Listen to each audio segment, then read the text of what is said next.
Bonjour et bienvenue pour ce nouvel épisode du 3 Forex.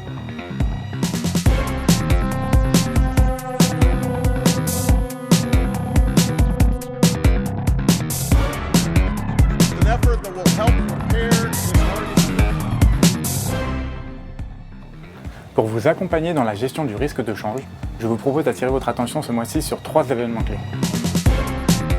En zone euro, une nouvelle crise du secteur bancaire menace la région. Au Royaume-Uni, la Banque d'Angleterre pourrait abaisser ses taux pour la première fois en 7 ans. Au Japon, le gouvernement dévoilera les détails de son nouveau plan de relance économique. Outre le Brexit et son lot d'incertitudes, c'est aujourd'hui la crainte d'une nouvelle crise du secteur bancaire européen qui suscite la peur des marchés.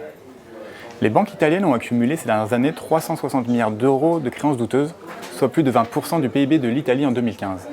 Sans une forte recapitalisation de leurs fonds propres, ces banques sont menacées de faillite. Les négociations à venir entre les autorités italiennes et européennes devraient agiter l'actualité au mois d'août et peser sur l'euro. Ce dernier devrait ainsi fluctuer au sein d'une fourchette élargie de 1,08-1,12 face au dollar. À la surprise générale, la Banque d'Angleterre a décidé de ne pas intervenir en juillet. Cependant, les premiers signes de ralentissement important de l'économie au Royaume-Uni, notamment observés à travers les dernières enquêtes PMI, pourraient pousser la Banque centrale britannique à abaisser ses taux d'intérêt en août pour la première fois en 7 ans. Dans un tel scénario, la livre sterling pourrait reculer très rapidement vers les niveaux de 0,86 face à l'euro. En cas de nouveau statu quo surprise, un renforcement de la devise britannique vers les niveaux de 0,82 apparaît plausible. Le 10 juillet dernier, fort de la victoire de son parti aux dernières élections sénatoriales, le Premier ministre Shinzo Abe a annoncé la mise en place d'un nouveau plan de relance de grande ampleur.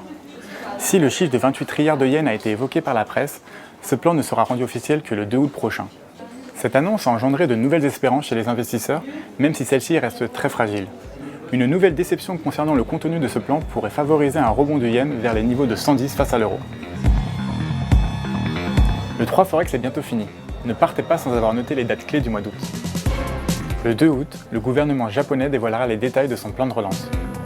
Le 3 août, réunion non monétaire de la BCE. Le 4 août, nouvelle réunion monétaire de la Banque d'Angleterre. À partir du 15 août, la BCE rencontrera les banques ayant échoué au test de résistance. Pour rester connecté sur le marché des devises, je vous invite à nous suivre sur notre site internet et à vous abonner à notre chaîne YouTube. Pour ma part, je vous donne rendez-vous le mois prochain pour de nouvelles aventures avec Western Union Business Solutions.